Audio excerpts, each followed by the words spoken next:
So much of what I'm hearing here, it's like it really comes down to what you put in your body and the food.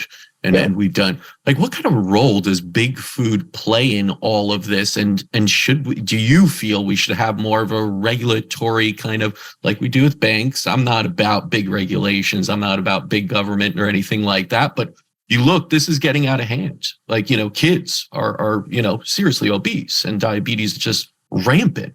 And it'll continue to go that way. And it seems that big food is the new big tobacco, and they're targeting children for sure. Right.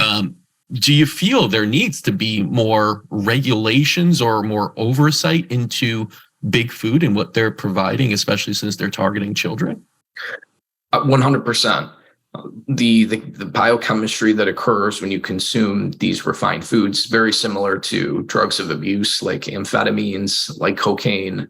Obviously, not to the same degree, but just like not everyone who consumes alcohol becomes an alcoholic, right? Not everyone who consumes these processed foods is going to overconsume them, but a lot of people do. So, and we can't know who's going to, consume these foods and then really not be able to control themselves, right? So it's all for profit. It's basically legalized drugs in a way. And I don't know what the best step is. I more stick to the science and not necessarily the politics of it all. But we wouldn't have these foods if we didn't have these corporations. So yeah, it's almost like maybe there should be. I mean, taxing them is the easiest way to do that. But we know it doesn't always work either. So. Right.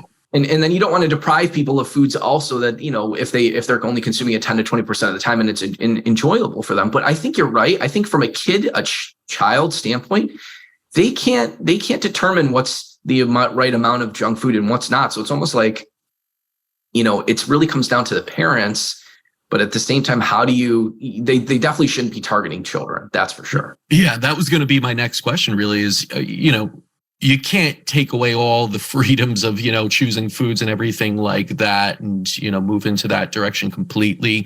You can educate the parents and go after that because the long-term ramifications of feeding children this way are, incredibly detrimental to health and to longevity and to happiness.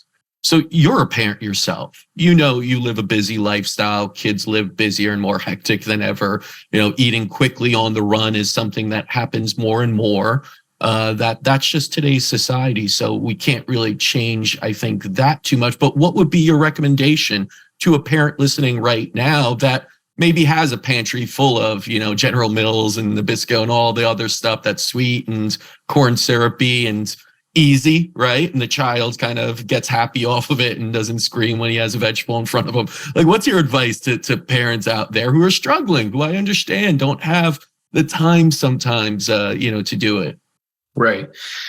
I would say for the majority of your foods, just practice the 80-20 rule. 80% of the time, eat healthy, nutritious foods. 80% of the time of your days, exercise well, and 20% of the time, have a rest day. 20% of the time, have some foods that you enjoy.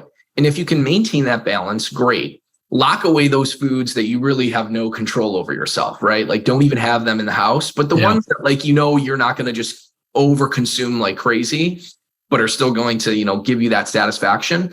Okay, just make sure you limit yourself. Yeah, I've noticed that in myself. Listen, I usually eat quite clean, but recently my niece had a drive for Girl Scout cookies. And, I helped her out, bought a bunch, like a shit ton, and put them in my trunk. And I've been handing them out to people because I didn't want them, but I brought some in. And then, I got a little hungry at night, and I was just like, what's in the pantry? And then you end up eating. They are addictive. I'm sorry. They're very good.